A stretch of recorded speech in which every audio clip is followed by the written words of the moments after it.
Hi everyone, welcome to the Tropic Marin channel. My name is Sam Nietzer. I'm a researcher at the University of Oldenburg and the beautiful city of Wilhelmshaven, and also general manager of the newly launched Reef company, in which we are producing corals through spawning for the aquarium market. But now we're not going to talk about our coral breeding facility or research. We're going to talk about water chemistry. Water chemistry defines the circumstances under which our corals thrive or die. So it can be either or. The composition of your water, the distribution of ions, the concentrations, and the whole complex structure that the water chemistry is. There's different ways to determine the relevant elements and compounds in your water. All of us know the home titration test kits for alkalinity, calcium, magnesium, and so on, with which we can pretty accurately measure the macro elements that are important for the calcification. We can get a good understanding of the consumption that our corals have and the general composition of the water. However, what we can't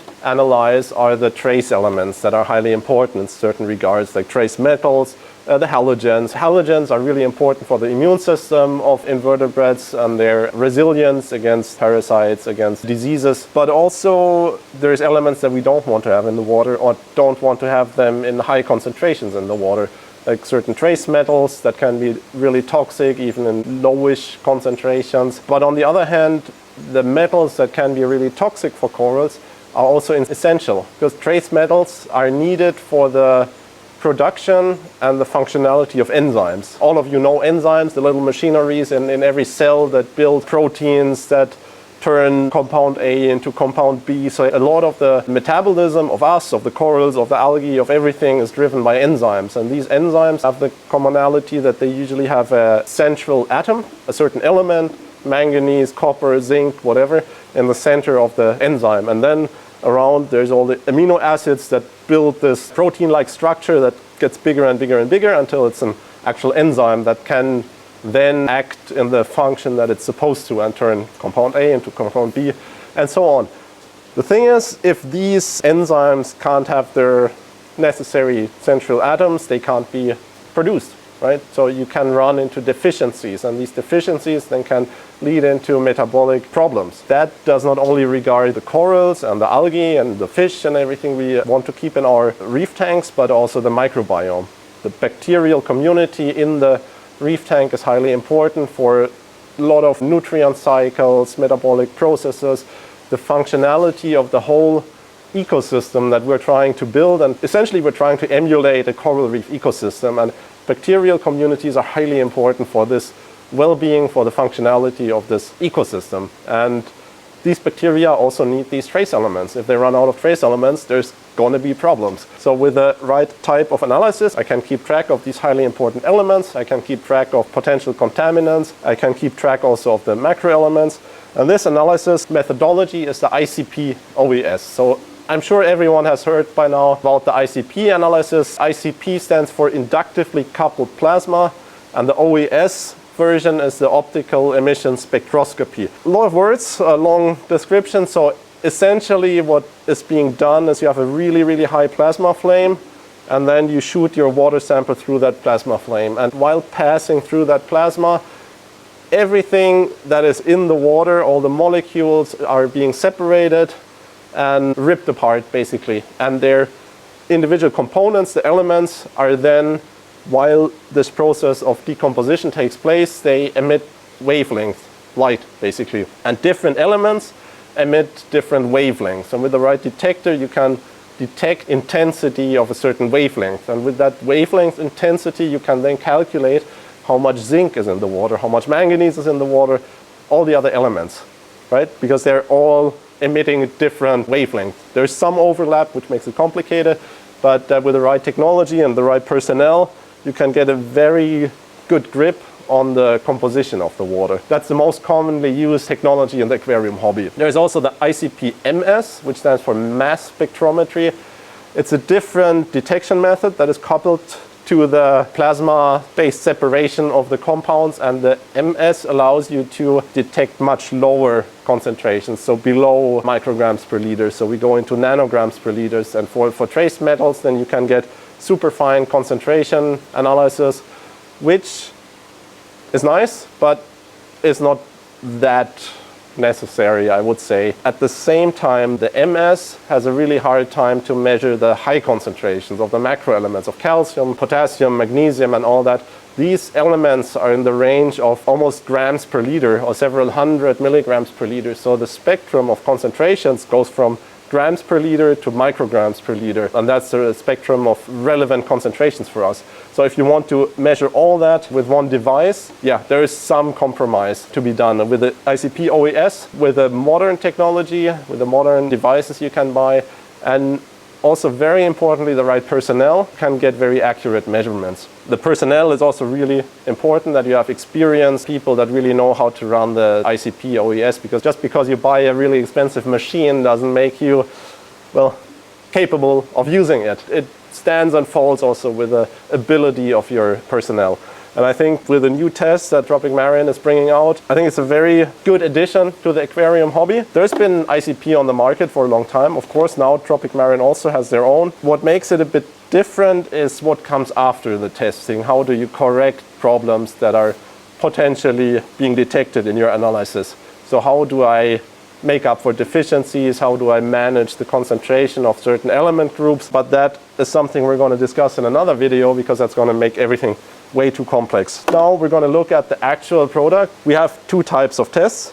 We have the ICP water analysis test, which measures everything you can measure with the ICP, or every relevant element that you can measure with the ICP. You send in your sample and you get the results of your ICP analysis. Then at the other hand, you have the ICP water analysis plus, and the word plus already implies that there's going to be something on top of just the ICP analysis. So with this test, you'll get other parameters that cannot be measured with the ICP. So the ICP has a really hard time of picking up fluoride. So fluoride is going to be measured in this with a different device, but you get the result.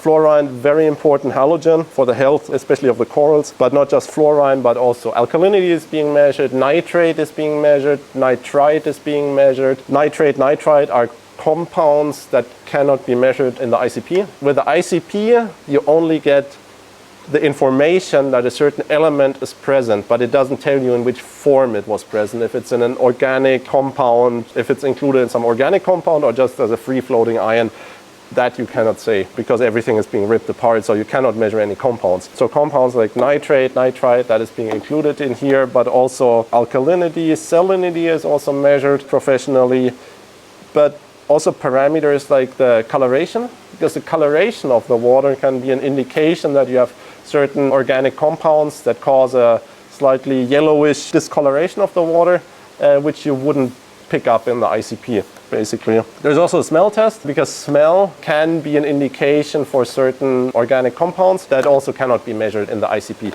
So with the ICP Water Analysis Plus, you get a more complex result that incorporates all of the most relevant parameters.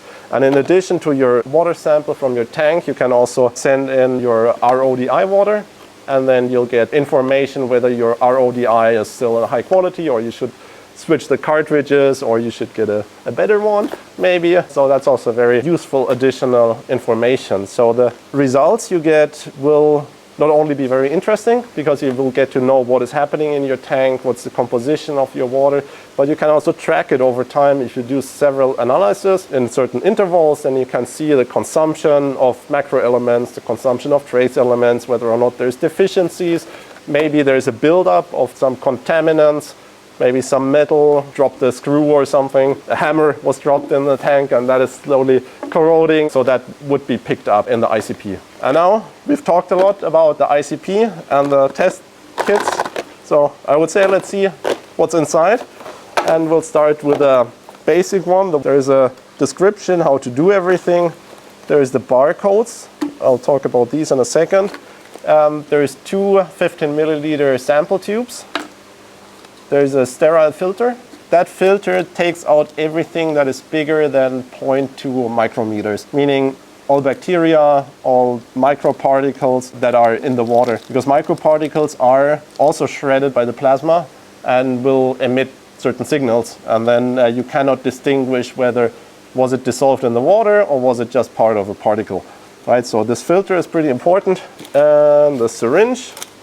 So what you do is basically You take the syringe, you take your water sample, you put the filter on. Then I got a drainage in the floor, which is great. I discard the first few milliliters just to rinse the filter once with the sample water. And then you basically just squeeze the sample into the tube. I have to reload once. Fill the second one. Okay. Discard the rest. Close it. We've taken the samples that we're going to send in. What we're going to do now is we take the barcodes and put these stickers onto the samples. And these barcodes, are going to be connected to your tank, basically. So you go online, Tropic Marin Water Lab, you create your account. In your account, you create your tank, your system, and then you connect the number of the barcode with your aquarium. And then basically you just throw it in the envelope or in the box. You slap on the shipping label. Don't forget to write in your address in case there wasn't enough postage or whatever, so it can be traced back to you. Don't forget to put on the postage, and then off it goes to the Tropic Marin Water Lab. As soon as it arrives, it will be scanned by a barcode scanner. It's then automatically connected to the system, connected to your tank. You get a notification that it arrived. And once the sample has been analyzed, you'll get a notification, you get an email, which includes a PDF with a report. You can also check it out online on the Water Lab website in your account. And in this report, you'll have the detailed description of the measurements. And it's not just a whole bunch of numbers and elements, but it's also grouped into like the main macro elements that are important for calcification, then the halogens, trace metals, but then also the trace and heavy metals that you really don't want to have in your system. These are grouped under the contaminants or pollutant group, so you get already an interpretation of your results. You're not just getting the measured concentrations, but also suggestions what to do if there is a deficiency, what to do if there's too much of something in the water. So with that report, you can already get to work and correct the water chemistry if necessary. The Plus, that has more to offer, has more parameters that are measured with different devices. We open that one. It contains description how to do it. It contains the barcodes. It contains the 2 ICP sample tubes. It contains one 50 ml sample tube. And that is for everything but the ICP, basically. The alkalinity, the salinity, the nitrates, the phosphate, the discoloration test.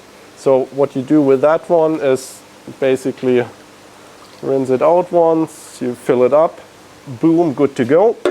The 2 ICP samples, they need to be filtered again. So you take the syringe, you take the filter, you take your sample, you put it in. And then there's the one with the red cap. And the red cap tube is for your RODI water. So you just put in the RODI water, you slap on the red label on that one, and the other barcodes go on the other ones. Same procedure as with the basic test. You put everything in the box or in an envelope, and then you ship it off. Don't forget to connect the barcode to your tank in your account, and as soon as everything is analyzed, you'll get the report. And with the Plus analysis, the report is also more detailed. You'll get ratio analysis because certain elements should be present in certain ratios. So because they're consumed in a certain ratio to each other, so it should also be present in a certain ratio. And with that, you get the ratios, you get your absolute numbers, but because they also measure the salinity, you get an additional value that interpolates your absolute value to a 35 salinity. Like full salinity is 35 PSU. Given maybe your salinity is lower or higher, then the ratio or the concentration of the elements is equally higher or lower. If you have a lower salinity, then maybe your calcium is at 400 or 410. If it's even lower, maybe 390, whatever. So, but if that is then normalized and calculated to 35, then your calcium would potentially be like 440 or in the normal range. So that's also a very good indication to see whether or not your values are in a good range if you're outside the 35 salinity. I find that very useful. In addition to these measured concentrations and calculated concentrations. You get the suggestions what to do if there is a deficiency. And that leads us into the new system, the block analysis system that Tropic Marin developed, which allows you to not having 40 different element solutions of individual elements, but elements are grouped into functional groups, if you will, and you end up with 5 distinct element solutions that you can then apply as indicated or warranted. But we're going to talk about these elements in a different video because that is going to be a bit too long and complex for this video. I think that, or I hope that gave you a good overview about the new Tropic Marin ICP water analysis. I think the ICP is at the present the best way to really assess water chemistry and track water chemistry over time to really get to know your tank and know what's happening in there. Well, with this, I would say we discussed everything relevant for the ICP, and we're going to talk about what to do after getting the result in another video. Thanks for watching. Take care. Bye-bye.